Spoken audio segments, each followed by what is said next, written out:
Hello,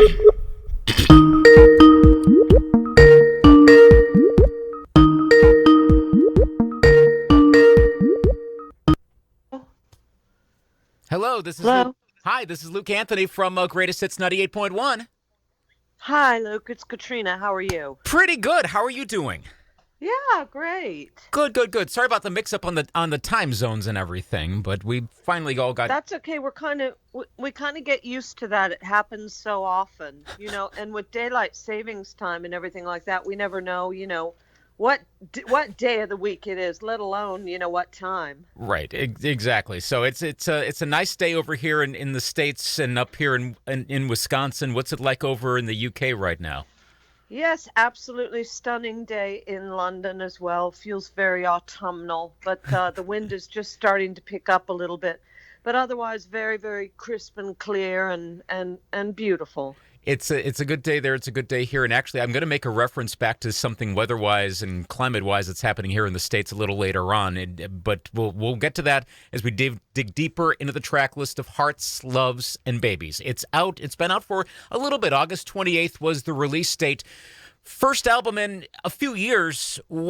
I'll start by asking this. What was the first moment where you went, I need to write new songs for some sort of a new release? Well, you start having too much fun for a start, and then there must be something wrong when your life just seems to be so easy and you're getting up on stage and traveling and singing and having a great time after the show and just carrying on, carrying on. Then all of a sudden conscience taps you on the shoulder and says, oh, by the way, there's another aspect to this musical career and what you do. And if you don't do that other bit of this, then it's not going to be quite as rewarding. And I don't mean financially, I just mean kind of in your spirit and in your soul. And so then you think, oh no, here we go. Here's the part where I've got to pour my heart out. Think of interesting things to write and sing about, because you never know what's going to come out. And then you sit down for that grueling, however long it takes, because you never know what you're going to write about or what's gonna pop out, what's going to come out. And so it's just a relationship between you and the gods of what will happen. And sometimes nothing happens, and then other times songs just fall from the heavens. How does that songwriting process work for you? The lyrics come first, music? Do you have to be in a certain spot, or does it hit you at any moment? How does that work? Well, first of all, forget about a little, glamorous deserted island or, the Kon-Tiki route. It just ain't going to happen. I sit down in my living room with my guitar on my lap, and I wait for the inspiration. I play some chords. I'll play them over and over again. I might play some chords for 5 hours and not move from the spot. And once you have something and you feel like you've got something in that department, then you will hopefully be inspired by some lyrics that come to mind, or I have a long list of song ideas. So I'm always writing down little ideas on sheets of paper, and then sometimes I will then refer back to those and think, okay, what can I match up with this chord progression?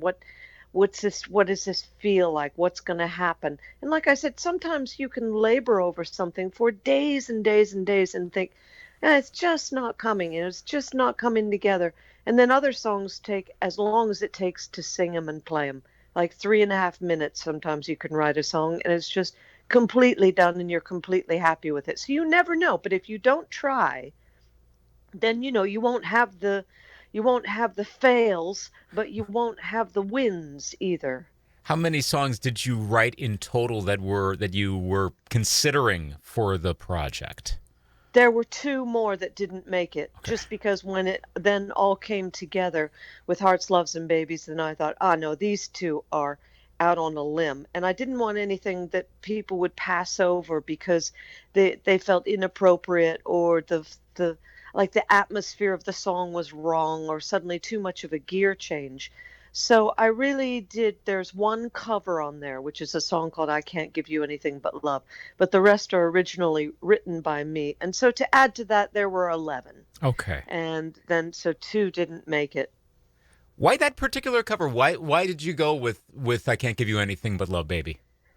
I had recorded that song a couple of years earlier when I was doing a show over here in England, and it was a Christmas show, and they were asking all these 80s artists to come up with a Christmas song. And by the time I got round to it, it seemed like all the best Christmas songs had been taken. So then I remembered this old Judy Garland song from Carnegie Hall, and I thought if I change one word. So when I did it for this Christmas show, I said, "Now that it is Christmas, I don't know what to do," instead of saying birthday. And I loved my version of it, so I thought, well, I'm just going to rehash that and stick it on the album because I just love it. It's got such a great feeling, and my version of it has a wonderful guitar solo on it from Darren Loveday, my left-handed boy genius. He does some great guitar licks on this album, and it's very diverse from what I'm hearing. I mean, he could play just about anything, it seems. Yeah, he's on fire. He's really, really good.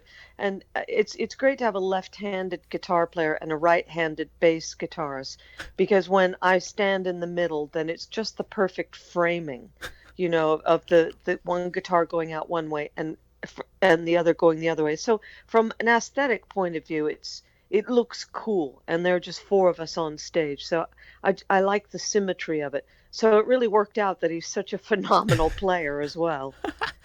The lyrical content in particular, and I've been reading about it in the press releases, listening to some of your other interviews, reading some of your other interviews about hearts, loves, and babies. It gets particularly personal, and especially there is that back to back. And I was listening to it again this morning of Crazy Mama and Move On, and I mean it's such a contrast. Like it really. I mean, I found it hitting me just and not being able to relate to anything like that, but still it still speaks no matter what kind of a life experience one goes through. I would have to imagine.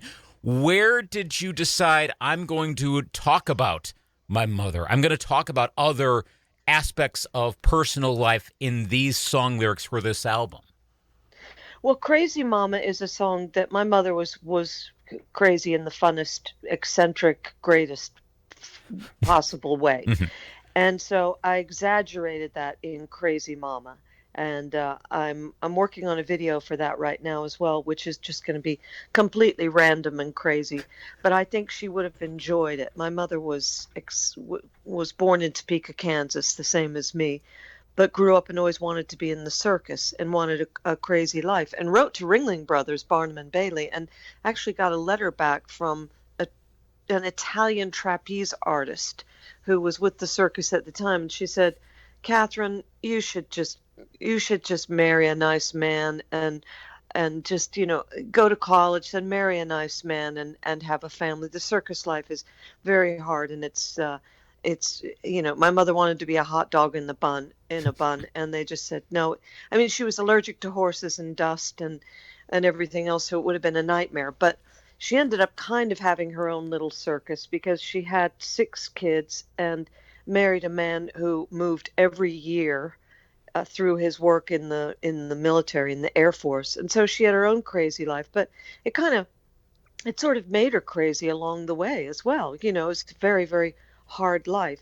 So back to back with that is another song I wrote called Move On, which as I was writing it, I didn't realize it was about my mother. And it was kind of when I was finished with the song, the realization of the fact that it was actually about her and the way I felt with her. I call it a deathbed lullaby because that's what it is. My mother was very sick for 2 years, and just kind of sitting by her bedside and really willing her to just move on to into death, actually. And because I know she was trying to hang on for her family and for all of us. And I just wrote the song to sort of enable her, give her permission to go and to know that everything would be all right. And that's just the cycle of life, and so be it. And so when those songs sneaked up on me as I was writing songs, I was very surprised because I like to write sort of lightweight pop songs, and it was getting very, very deep and meaningful. And I thought, well, this confirms it. I'm definitely old. So, as sometimes things happen, like when you say things like, "Oh, I'm dancing around the living room," but you say, "I'm boogieing around the living room." I mean, that's when you know you're ancient. So, I mean, I kind of just let it be. You have to let the records, you have to let them be because they're like your offspring, like your children. You just have to let them go. And so that's what I ended up doing on Hearts, Loves, and Babies. I can't imagine I was the only person who listened to start listening to Willing, and it's coming through. And then right at the beginning, it mentions California fires driving south to Santa Cruz. I mean, I'm paraphrasing the lyrics, but you know the part that I'm talking about. And my first thought right now, and maybe I'm literally interpreting this, I'm going, whoa, wait, this came out just before this latest annual conflagration just blew up out west. And that's what I was kind of referring to weather-wise, because as I'm sure you've heard in the news from what we're going through in the States, the smoke has been everywhere across the country. Here in Wisconsin, again, halfway across the country, earlier this week, we had smoke overhead. Couldn't smell it, but it was hazy all week. And we're going, my gosh, what's going on?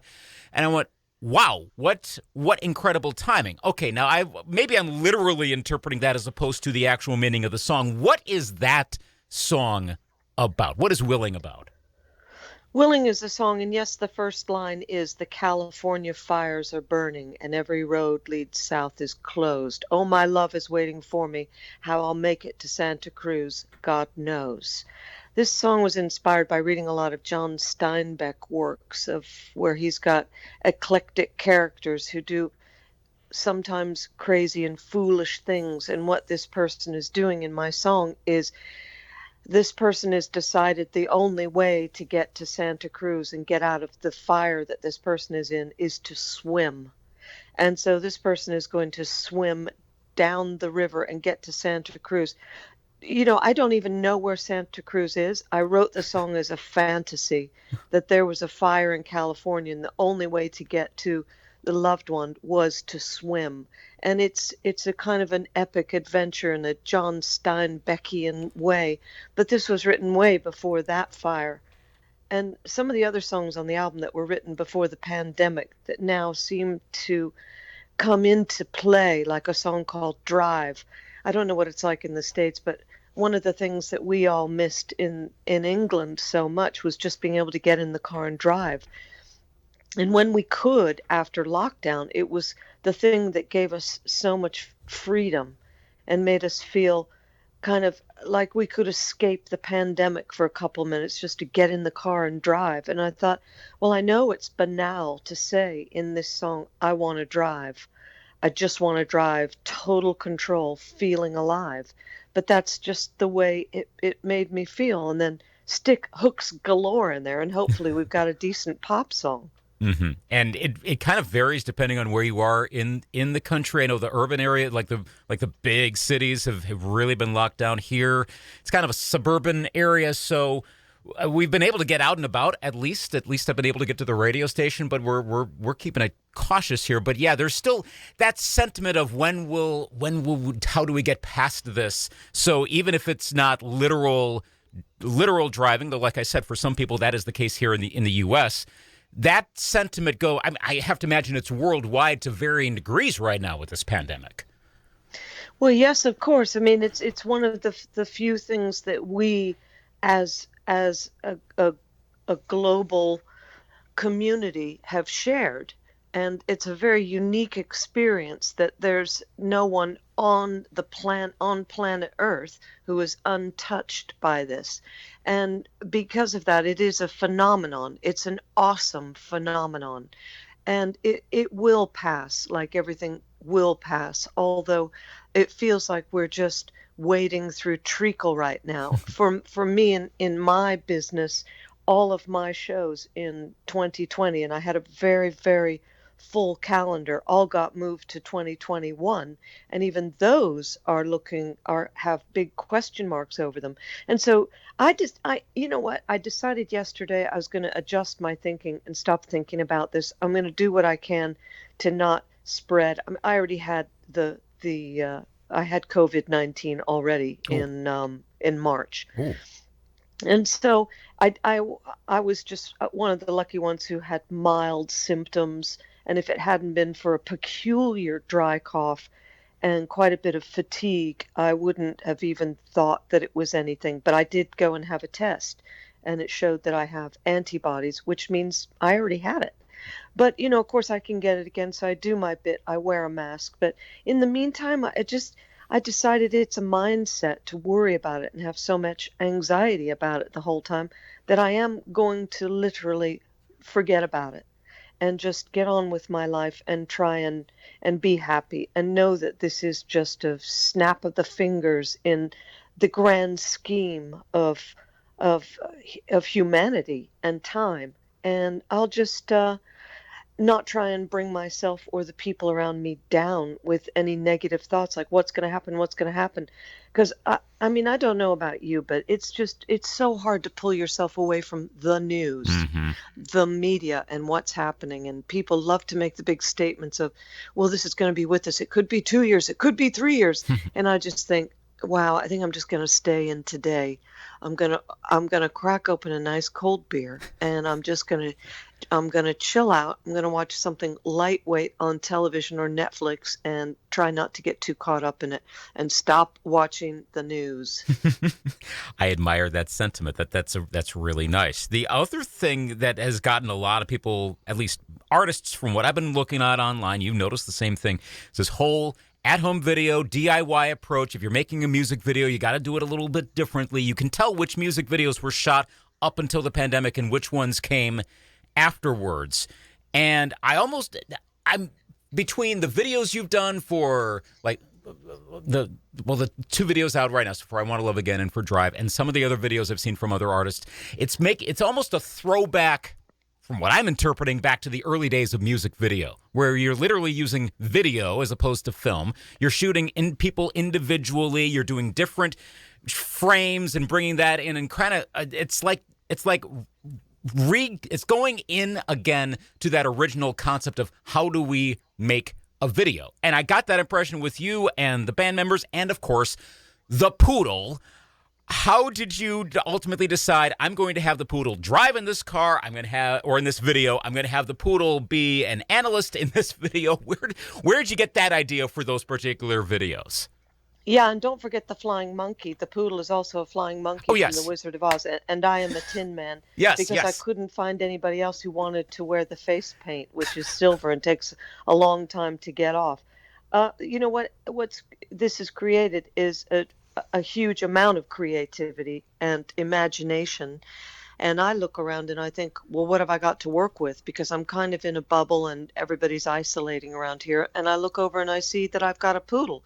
So I think, okay, I've got to be creative with my little toy poodle. And so she's featuring very heavily in the videos. And it gives me enormous joy because it makes me laugh. I can hardly sleep at night. I'm laughing so hard thinking of the next scenario I'm going to cook up for this poodle. But, back in the day, probably the first video I ever made was for the song Walking on Sunshine, which was made in 1984, and the song was a hit in 1985.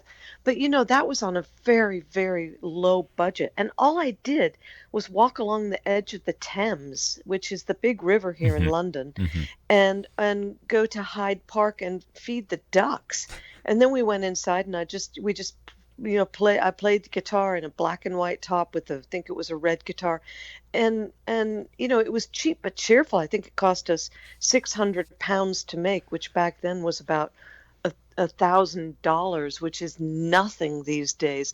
But look at it. I mean, it's still fresh as a daisy. And I think some of the stuff that people are doing now, because they're forced to be creative, is actually creating a new genre in film, which is great. Yes, a lot of it's filmed against the green screen, but it's trial and error. It takes an awful lot of experimentation.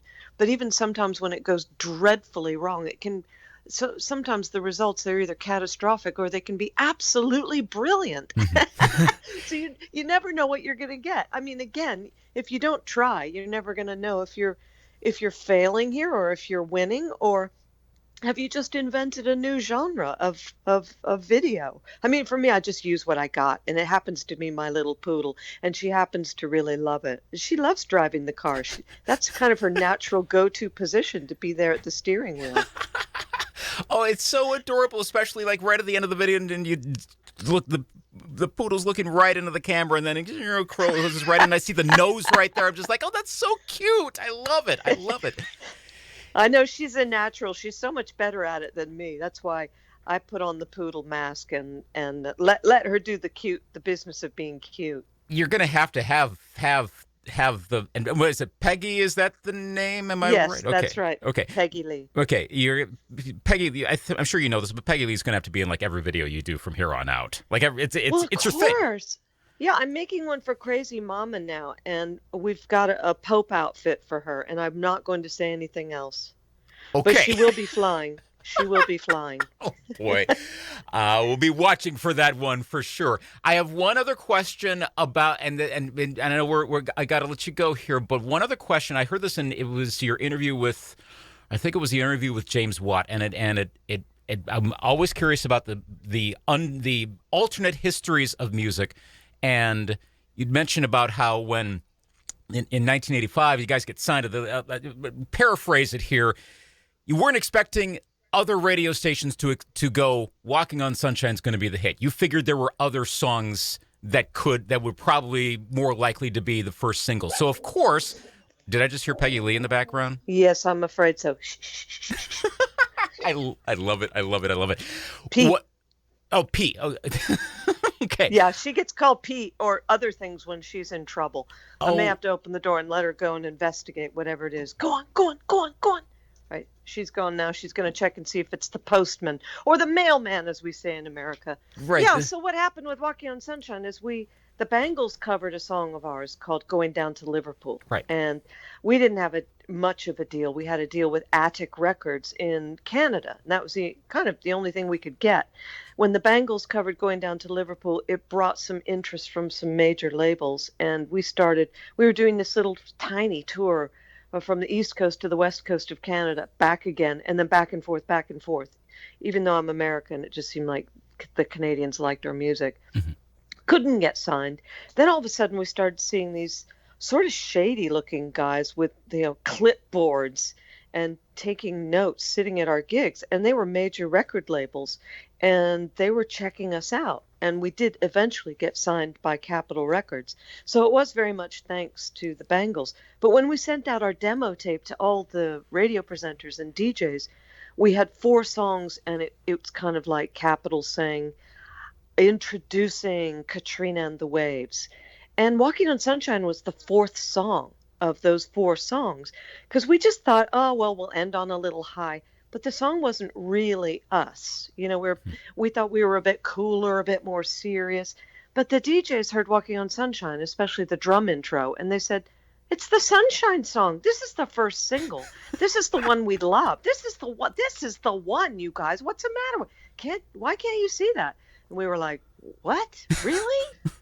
And then, the rest is history. But I mean, after that, God, we had to really learn to smile because, we'd be doing photo sessions and we'd be looking all sulky and, like we're cool, man. We're the Velvet Underground. Don't mess with us.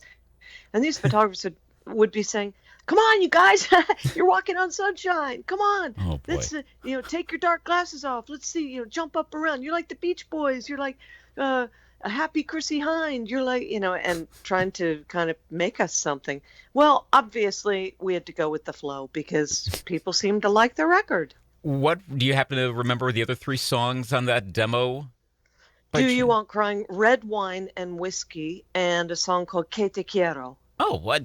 A Spanish love song. Well, and some of those ended up becoming hits anyway. So it just so happened that an absolute legendary classic was among the 4 right there. Yeah, it was a really hard act to follow for the other songs, because Do You Want Crying was always going to be the first single because we thought it kind of said everything about us. We thought it was radio friendly and everything. But little old Walking on Sunshine had different plans. Yes. Well, and it made enough of a difference that is to wrap it up here. Yesterday, when we got the interview booked, I look across to one of my fellow DJs, her office across the hallway. I'm like, guess who I'm interviewing tomorrow? She makes a couple guesses, and I say, Katrina from Katrina The Waves. She's like, what? Shut up. I'm like, what? And she said, and she works on like a hard rock station in our building, and she said, She went on the air the other day and said, without knowing this interview was coming, that is like her one happy song, the song that gets her going the most in the morning of any song. She has to always hear it. She's like, oh my gosh, and you're interviewing her? I'm like, yeah. That's how much of a difference that song has made everywhere. And that's like example number 1,473,000 you probably heard. But thank you for doing that song and for being able to talk about Hearts, Loves, and Babies after 35 years and getting more new music from you. Yeah, you bet. I mean, it's been my absolute pleasure. And tell your DJ friend, I hope she didn't lose any credibility admitting that on her cool rock station. I'll tell her if she gets any flack about it. She's got Katrina to back her up. So I think she's pretty solid. The new album. Make sure anyone listening to this listens to that album, Hearts, Loves, and Babies. Find it in a whole lot of streaming places. Buy the album, and hopefully we'll see you live at some point in the future. Katrina, thanks for taking some time to chat with us today. Oh gosh, it's been my absolute pleasure. Now you take care, my friend. I'll speak to you again someday. Sounds good. Take care, Katrina. Bye-bye. Lots of love. Bye-bye now.